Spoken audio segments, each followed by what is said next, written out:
everybody, Dan Illman here with the DRF race of the day for Sunday, September the 24th. It's race number 10 at Remington Park, the Grade 3 $400,000 Oklahoma Derby. 3-year-olds going 1 1/8 miles. Let's take a peek at this field. Please click the link for Race of the Day access on mobile, which includes free formulator pass performances. 13 entered the Oklahoma Derby, but it appears the number 7 is going to go to the Pennsylvania Derby. West Coast Cowboy is probably going to run in that marquee race at Parks on Saturday. The 13 in here, Hit Show, is a very strong contender just based on his company lines. He ran in 2/3 of the Triple Crown. He ran in the Jim Dandy last time out against Forte and Saudi Crown and Disarm. He will have to deal with a tough outside post position. Let's throw up the Timeform US pace projector for this race. The pace expected to be fast. Ghost Hero breaking from the inside post is stretching out. He has shown 2-turn speed in the past, and I expect him to be on the lead, breaking from the rail. Tumbarumba, the 2, I think should be close. Groveland has shown some tactical speed, as has the 5, Heroic Move. I wouldn't be surprised if those horses are close to the pace as well. But Ghost Hero appears the speed, and here's his most recent start. A third-place effort going a 2-turn 7 furlongs in the Hilton Memorial at Charlestown. And he was out-sprinted behind some quick fractions, cutting back in distance, but he made a move into the race, and he ended up flattening out just a bit to be third behind Damon's Mound, who runs on Saturday in the Gallant Bob at Park. So you can see Damon's Mound, how he did, and maybe guess if his performance flattered Ghost Hero in any way. Ghost Hero ran well in that start at Charlestown, that race coming on the heels of a career best Beyer speed figure performance. 2 starts back at Lone Star when they stretched him out in the Texas Derby. He set the pace that day. He tired late to finish 4th. He is a hearty Oklahoma bred. He does have that good speed. I do have concerns about him lasting 1 1/8 miles, especially if he has to go fast in the early stages of this race. Tumbarumba is the number 2, and he's a tough cookie, as he showed when beating the aforementioned Damon's Mound. 3 starts back going 6.5 furlongs at Churchill Downs. Damon's Mound loomed boldly on the outside at about the 3/16 pole, but Tumbarumba refused to let him pass.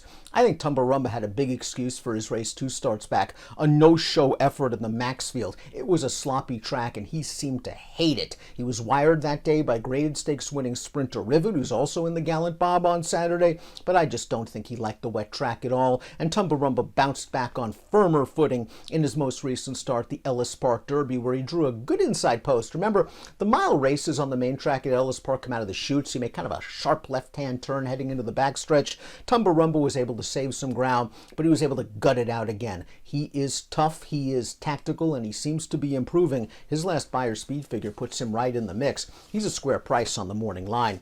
Raised Cane's the number 3, and this horse certainly has credentials. He pulled off a big upset over a wet track in the Grade 3 Gotham earlier this year.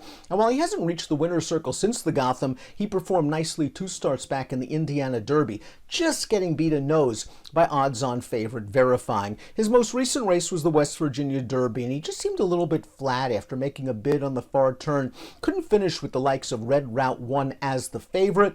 Raised Cane is a horse that will benefit from a fast pace up front. The distance will not be an issue. I am concerned that maybe we've seen his best race, though, and that he lacks some upside after 11 lifetime starts. Cagliostro, on the other hand, might slowly be figuring this game out. He finished behind Raised Cane in the Indiana Derby, but he had a much worse trip. He got bumped at the start, he was in behind and horses and blocked an upper stretch, had to alter course several times, and he only got beat less than 2 lengths. He then ran this race in the Smarty Jones last time out.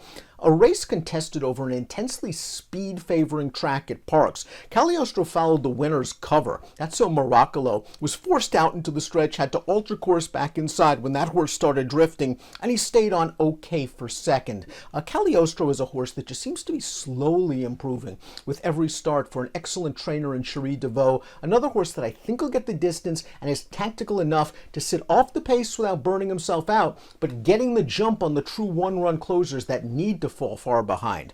Heroic Move is the number 5. Thought he ran well in the Iowa Derby, 3 starts back, his last run in the United States. That night seemed to be intensely inside speed favoring. Heroic Move was able to save ground for most of the way, but then got to the outside and had to do it from off the pace. He got beat less than a length for all the money. And as Robertino Diodoro wants to do with some of his good 3-year-olds, he will send them to Western Canada for their Triple Crown Series. Heroic Move was beaten at odds-on in the Manitoba Derby. I just think he went too fast in the early portion of the Canadian Derby last time out at Century Mile. Now the blinkers are going to come off. That might allow him to relax a little bit. Cutting back in distance might allow him to rate a bit off of the pace. If he can find that form from the Iowa Derby, he's a horse that's somewhat interesting at a price. Number 6 in here is Gun Flash. We're going to watch his most recent race. It's a 4-life allowance, and he ran 3rd. It was an okay performance. The pace was not fast at all. He got up close to it, and he ended up finishing 3rd, maybe losing a little bit of ground at some point, worked against him, but he's just going to have to do better as he steps back up into stakes competition. He's tried stakes horses 3 times before, and he's been well beaten all times, and now he's going to have to go 1 mile and 1/8 again. West Coast Cowboy would be a contender in this race if he goes, based on his runner-up effort in the West Virginia Derby, based on his big win 3 starts back against first-level allowance horses, but appears he is headed for Parks on Saturday. Pearl's Earl the 8 is simply hard to like. He's run 7 times in his life. He's never hit the board. His best buyer speed figure is a 31. He has to double that, and he still would be far, far behind some of the others in here. He ran into a runaway winner last time out, but that was a maiden race where he didn't pick up his feet. How did he do that is the 9 that might get the race flow if you believe Timeform US's assessment of the pace.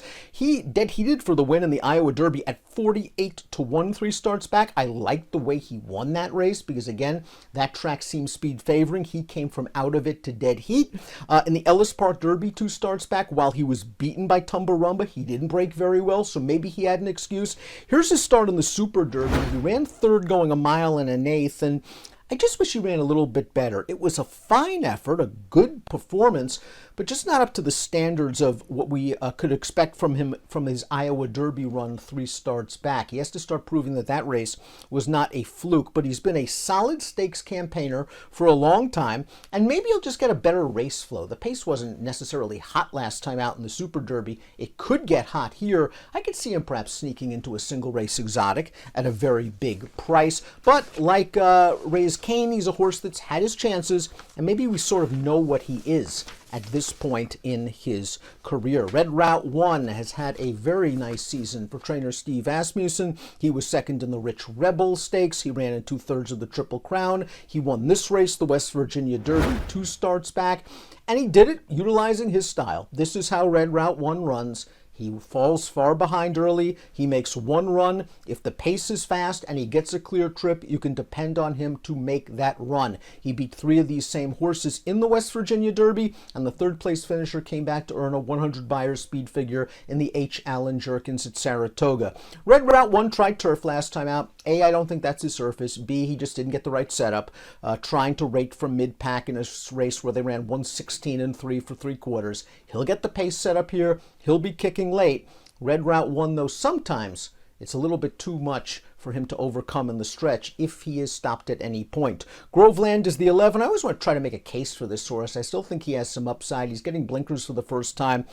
He ran 2nd in the Sam F. Davis earlier this year. I like that they gave him a break after the Tampa Bay Derby. They found a great spot for him at Hawthorne 2 starts back. He won that race nicely. In the West Virginia Derby, he just really didn't fire. He tried to make sort of a mid-race move into it, flattened out a bit. Maybe the addition of blinkers is just what the doctor ordered for Groveland. I'm not sure I want to give up on him just yet, but I start to need to see him do it. Morlana Spirit is the number 12. He was 4th last time out. It was his first race off of a short layoff in an allowance race, and maybe he was compromised by the lack of pace up front. That being said, he is taking a pretty big step up in class, and he also has to prove his mettle at the 1 mile and 1/8 distance. Hit Show the 13, just a very logical contender. Winner of the Withers, just missed in the wood, ran fine in the Derby, didn't have the best trip from the inside post. In the Belmont, he was sort of in and among horses and was still punching on in the end. In the Jim Dandy last time out, he didn't fire, but I think he had some things going against him. A, I don't think he liked the wet track. B, if you watch that race, horses down towards the inside seem to do best, and Hit Show was losing ground throughout, and maybe that worked against him a little bit.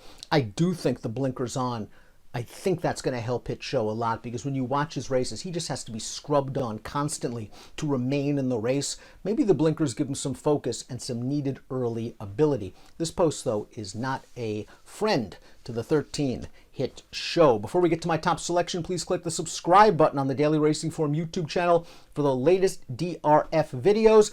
Top pick time. I respect hit show. I respect Red Route 1. I want a little bit more of a price. I'm going Cagliostro. I liked him going into the Smarty Jones last time out. I was disappointed he didn't beat Illman and watching that race live, but going back and reviewing that day's races and seeing that Speed did so well, maybe he was just compromised by the racetrack. Illman got the jump on him. Cagliostro couldn't get there late. I'm going to give him one more chance. I think the price will be square in the Oklahoma Derby. Good luck.